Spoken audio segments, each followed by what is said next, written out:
Welcome to Fabco Home Study Training Program. This video is intended to provide you with a basic understanding of the proper service procedures of a Fabco steerable drive axle. Following along with the Fabco Home Study Training Manual, view this video before reading the accompanying test. It may be necessary to view this video or to reread the text to gain complete understanding of the context. Specifications are subject to change without notice. Always refer to the latest available information. Always follow all shop safety rules when performing any service procedures. Before beginning any disassembly of the axle, raise the front of the vehicle and remove the front wheel assembly. For the ease of showing the disassembly procedure, we have completely removed the axle from the truck. The axle has been mounted on stands. Remove the brake drums. Fabco original equipment shoes are not asbestos base. However, care should be taken to determine if replacement shoes are asbestos base, and suitable precautions must be taken if they are made of asbestos. Remove the 8 half-inch drive flange nuts. Remove the 1 1/4 inch flanged axle lock nut, which secures the drive flange to the hub and outer axle shaft. Remove the drive flange, or using the 2 3/8 inch by 16 bolts in the extractor holes, if necessary. Note the 2 shims which set up the drive flange clearance. Remove the wheel bearing lock nut, lock washer, and adjusting nut.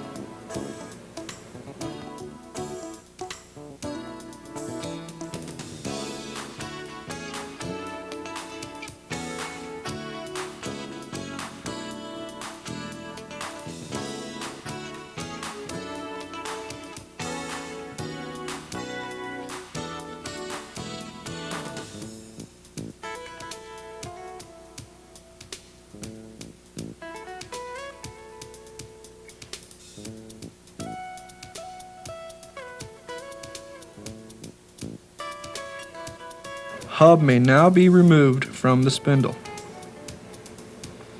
If the wheel bearing sticks on the spindle, it may be necessary to rock the hub.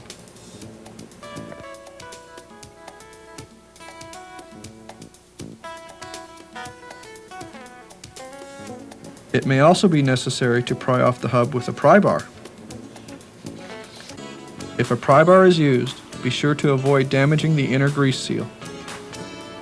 This is an excellent opportunity to inspect the hub assembly and wheel bearings. Remove the outer wheel bearing and inspect for wear or damage, along with inspecting the cup or race assemblies. Turn the hub assembly over and remove the inner grease seal, utilizing a suitable pry bar. Caution should be used not to damage the hub assembly.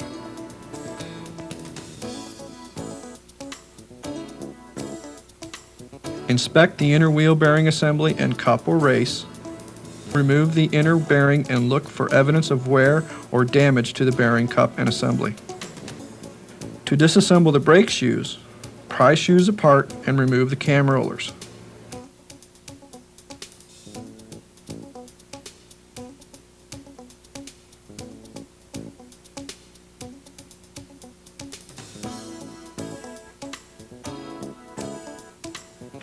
Release shoes and remove the return springs and brake shoes from the spider.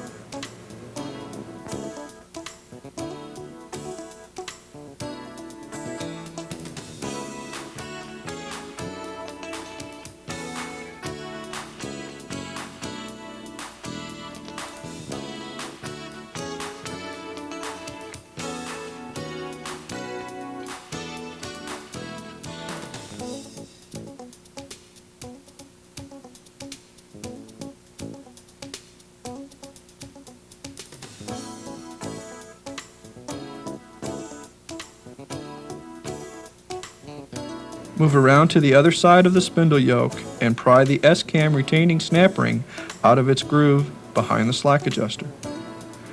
Set the snap ring and spacers aside. Tap the S-cam out from behind the spindle yoke. Gently pull the S-cam out and then remove the inner spacers for the slack adjuster.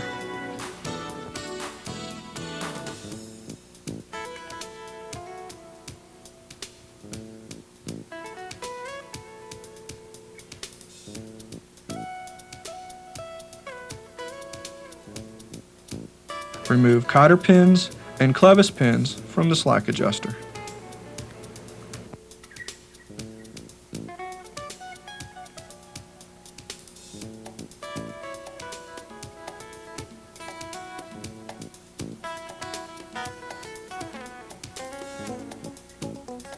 Remove slack adjuster from the air brake chamber.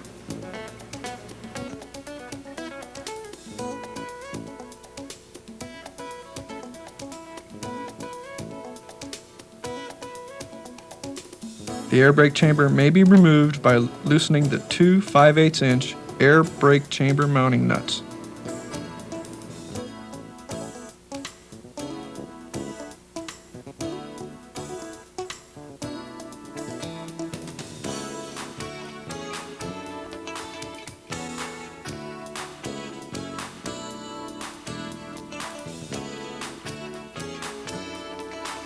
Turn the clevis collar and remove the air brake chamber.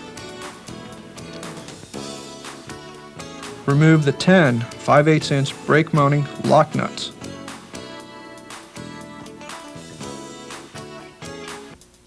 Remove the spider.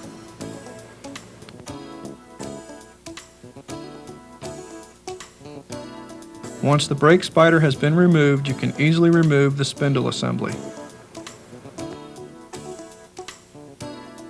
Before beginning the disassembly of the spindle yoke, removal of the axle shaft is required.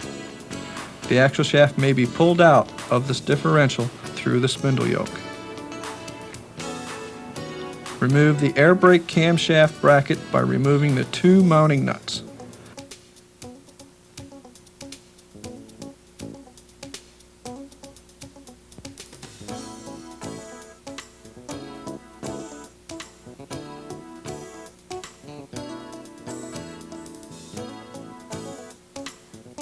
Now work loose the air brake camshaft bracket loose from the spindle yoke assembly. Remove the tie rod by first taking out the cotter pin and loosening the castellated nut. This joint is a tapered fit. The spindle yoke may have to be struck with a hammer to dislodge the tie rod.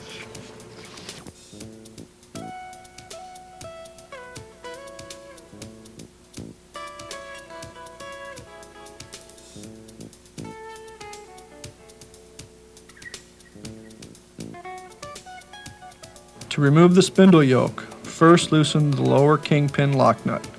This may be difficult because a lock nut is torqued to 600 foot-pounds. Back out the lower kingpin ball stud a couple of turns. Remove the 4 retaining nuts for the steering arm or pin cap.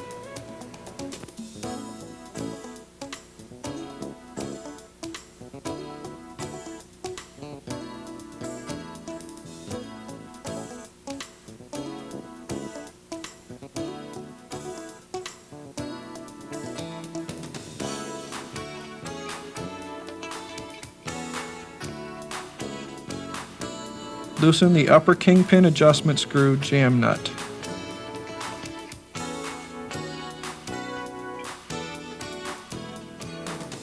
Run the adjustment screw down to separate the steering arm and upper kingpin cap from the spindle yoke.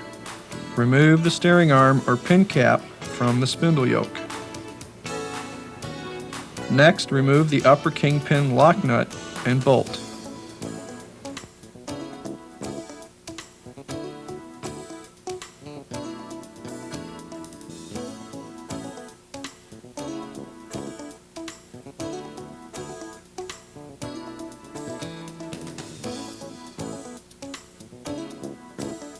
Use the special service tool puller to extract the upper kingpin ball stud.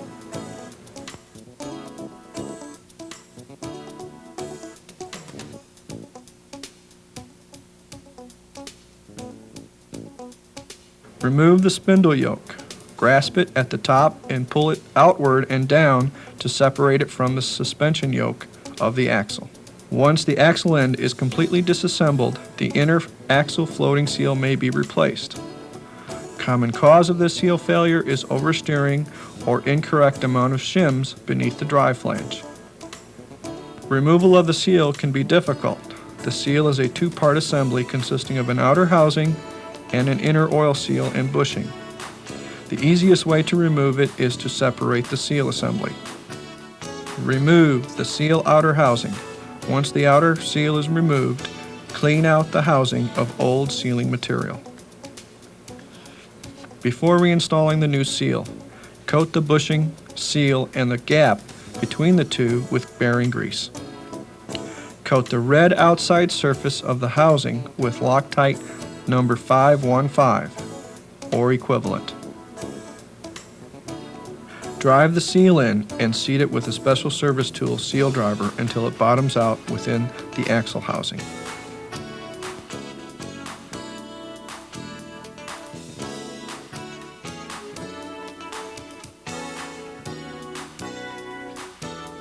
Once the spindle yoke has been removed, the kingpins and bushings are easily replaced. The upper kingpin was already removed during the yoke disassembly separation from the axle housing. The lower kingpin is easily backed out of the spindle yoke.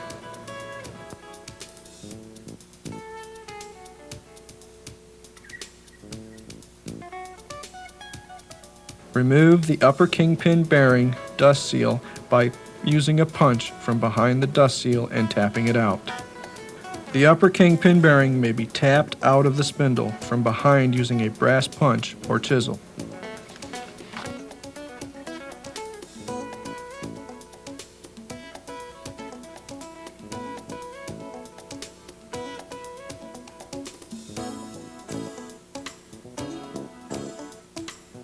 The lower kingpin bearing located in the axle housing can be removed by inserting a bar through the upper kingpin hole and tapping the bearing out the bottom of the suspension yoke.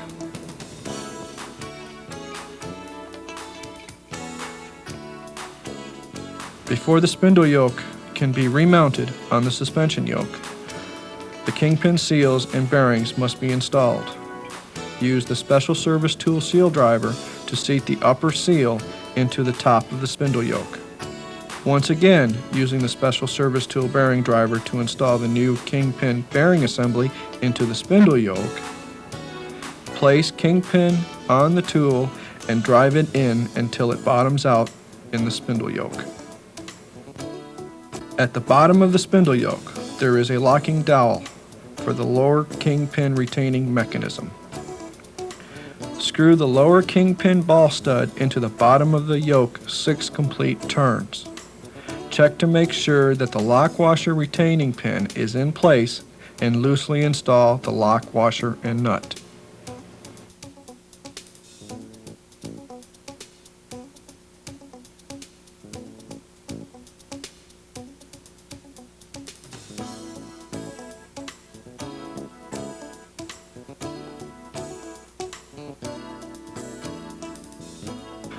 Place lower kingpin cap on top of the bearing and start it into the suspension yoke by lightly tapping it into place.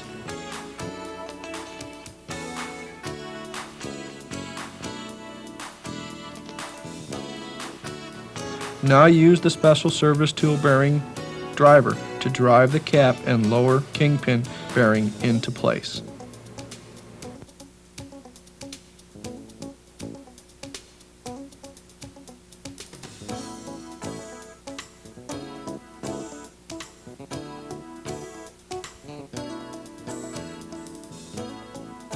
Use a hammer to seat the lower kingpin grease seal into the suspension yoke. An old lower kingpin bearing may be used to install the seal.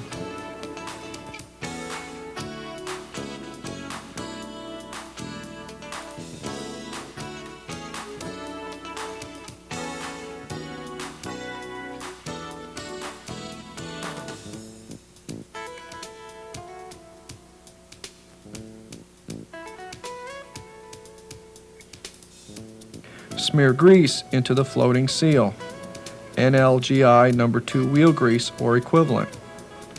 Make sure to coat both the inner and outer surfaces. Also smear lower kingpin bearing with grease. Grasping the spindle yoke with both hands, Place the lower ball stud in its bearing and rotate the top of the spindle yoke over the top of the upper suspension yoke. Insert the upper kingpin ball stud and fasten with bolt, washer, and lock nut. Torque the lock nut to 500 foot-pounds. Always refer to the latest available specifications. Install the upper pin cap or steering arm.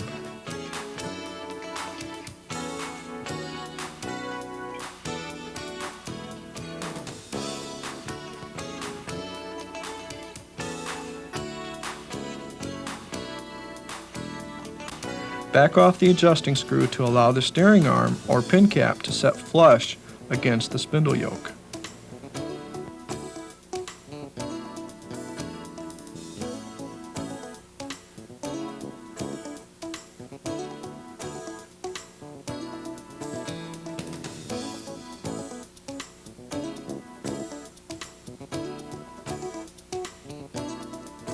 Now torque the steering arm or pin cap lock nuts to 250 foot-pounds. Always refer to the latest available specifications. To install the axle shaft, insert the splined end carefully through the spindle yoke and into the housing. Be sure not to damage the floating seal. Push the axle shaft all the way into the housing until it comes in contact with the differential.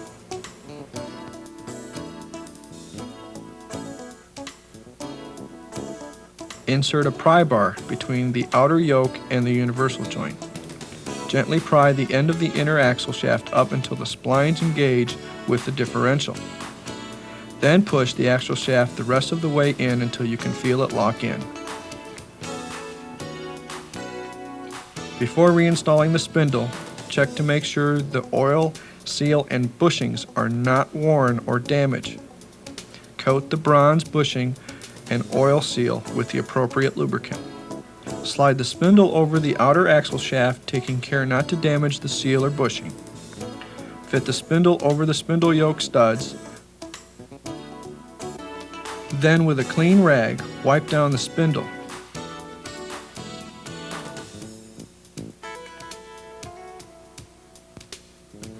Tap onto the spindle to seat it properly.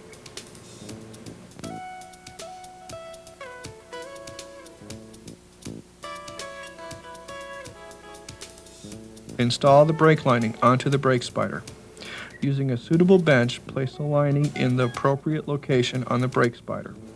Install both bottom return springs onto the brake lining.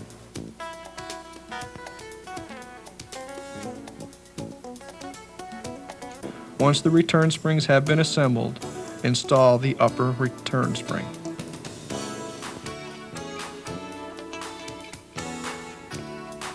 Now you are ready to install the brake spider onto the spindle housing.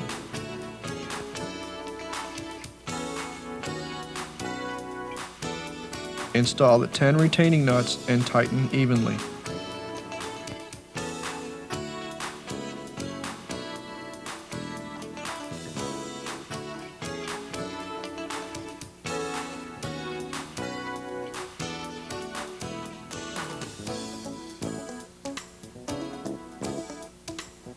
Torque the 10 5/8 inch brake spider retaining nuts to 175 foot-pounds. Always refer to the latest available specifications. Install the air brake camshaft mounting bracket hardware and secure with the 2 retaining nuts.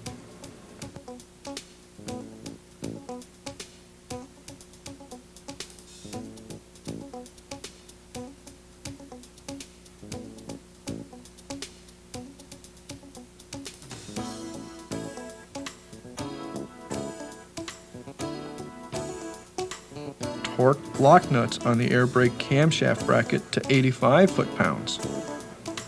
Always refer to the latest available specifications. Align clevis collar and install the air brake chamber. Install the air brake chamber, nuts, and secure.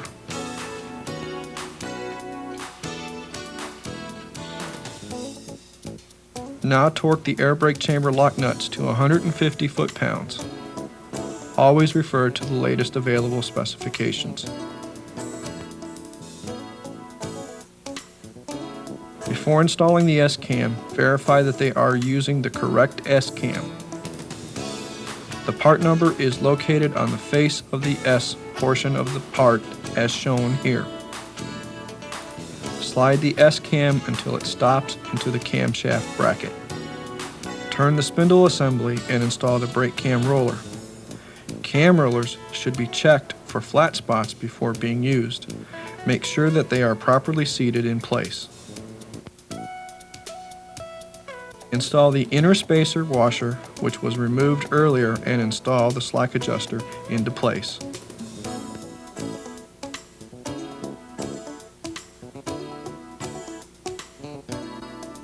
Install outer spacer washers and lock the slack adjuster into place with the snap ring. Install the snap ring.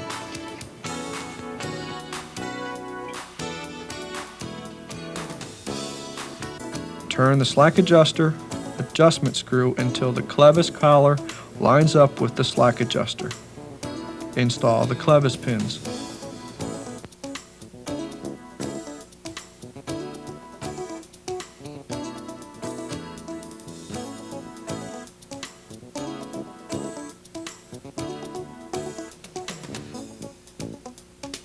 Install new cotter pins into the clevis pins and bend one end over to lock them in place.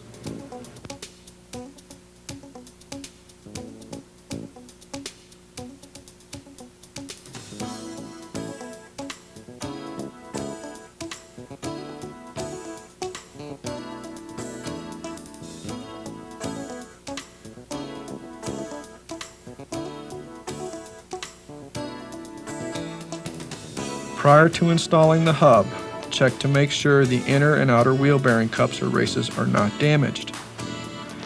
Pack the wheel bearing and smear the outer surfaces liberally with the appropriate lubricant. Place the inner wheel bearing into the cup. Drive the new wheel bearing grease seal onto the hub using the special service tool seal driver.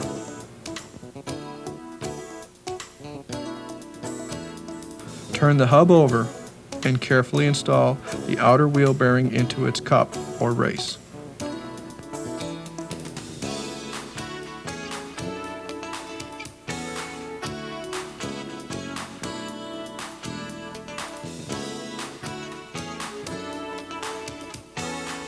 Lubricate the spindle assembly.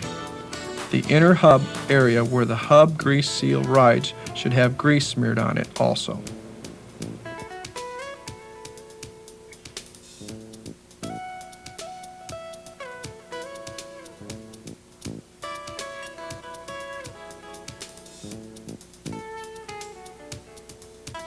Grasp the hub firmly at the 12 and 6 o'clock positions and slide it over the spindle.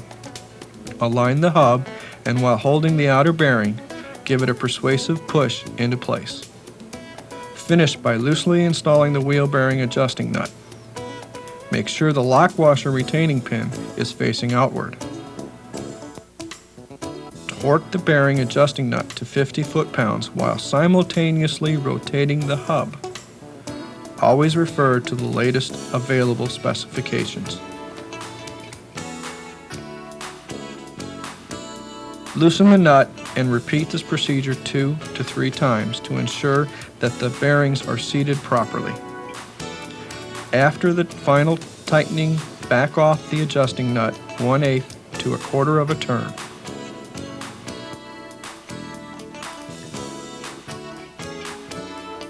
Install the wheel bearing lock washer and back off the adjusting nut just enough to allow the dowel pin to engage in the lock washer's closest hole.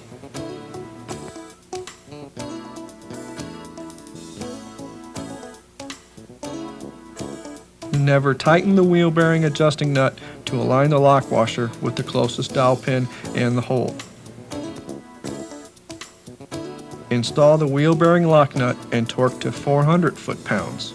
Always refer to the latest available specifications. Install brake drum onto the hub assembly. Turn the slack adjuster to engage the brake lining to help hold the brake drum in place.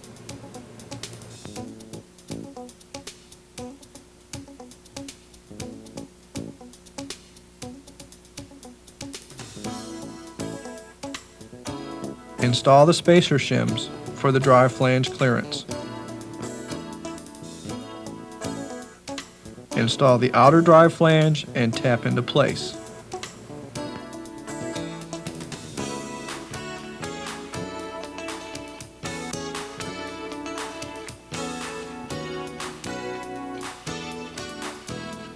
Install the 1 1/4 inch drive axle nut and the 8 1/2 inch lock nuts.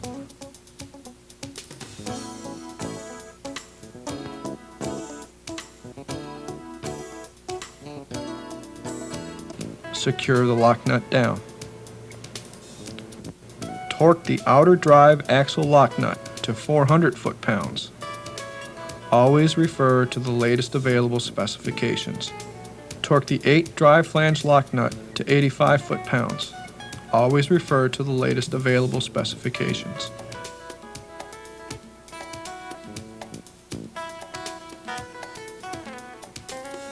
Install the tie rod assembly.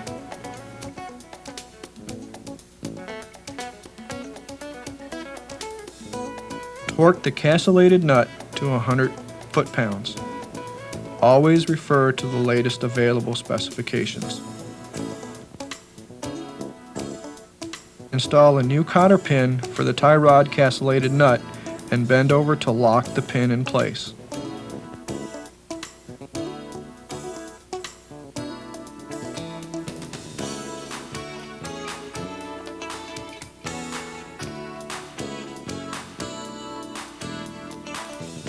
Install the lower kingpin jam nut until it's snug, then back it down enough to allow the lower kingpin lock washer to disengage from its retaining dowel pin.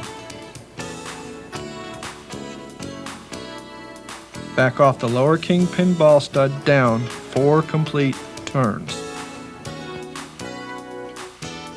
Begin tightening the upper kingpin adjustment screw and continue until upward motion of the drive end stops.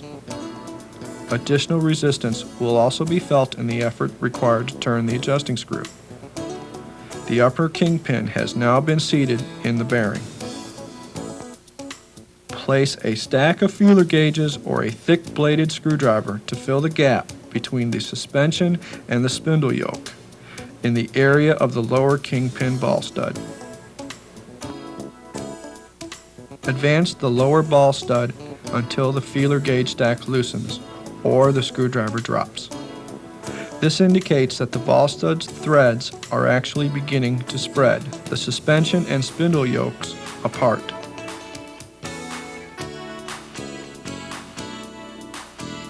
Now torque the lower kingpin lock nut to a full 600 foot-pounds. Always refer to the latest available specifications. Move the upper kingpin adjustment screw and back it out about a 1/16 of a turn. This centers both kingpins and distributes load evenly between the upper and lower kingpin. Torque the upper kingpin jam nut to 45 foot-pounds. Always refer to the latest available specifications. After reassembling the brake hardware, using a 7/16 socket and ratchet, rotate the hex extension on the front of the slack adjuster clockwise until the shoe first contacts the drum. Now back off the hex extension by turning it counterclockwise until the shoe provides initial running clearance. About half a turn should do it. See that the brake drum rotates freely. Some scraping noises are okay, but a heavy drag should not exist. If excessive friction is present, continue to back off the hex extension in 1/8 of a turn increments until free motion is restored. Remember, it is preferable to have a slightly loose initial setting than one that is too tight. The automatic slack adjuster will remove the extra, but it cannot add any clearance. After the axle is completely reassembled, there are 3 points which must be lubricated in addition to the regular maintenance lubrication. Use NLGI grade number 2 wheel bearing grease or equivalent. Lubricate the upper and lower kingpins and the brake S-cams. The grease fitting for the lower kingpin is located on the underside of the kingpin. The upper kingpin is lubricated using grease fittings located on top of the upper kingpin cap or steering arm. The S-cam grease fitting is inside the back of the spindle yoke and underneath on the bottom of the air brake camshaft bracket. The axle can now be mounted underneath the front of the vehicle. If it was removed, install the tires and rims onto the axle. Follow the correct wheel torquing procedures recommended by the manufacturer. Lower the front of the truck and fill the steerable drive axle with the correct grade of lubricant for the service application. Road test the vehicle, then check for leaks or loose mounting hardware. This ends the video. It is recommended that you review this video as many times as necessary to gain a complete understanding of the adjustment procedures shown.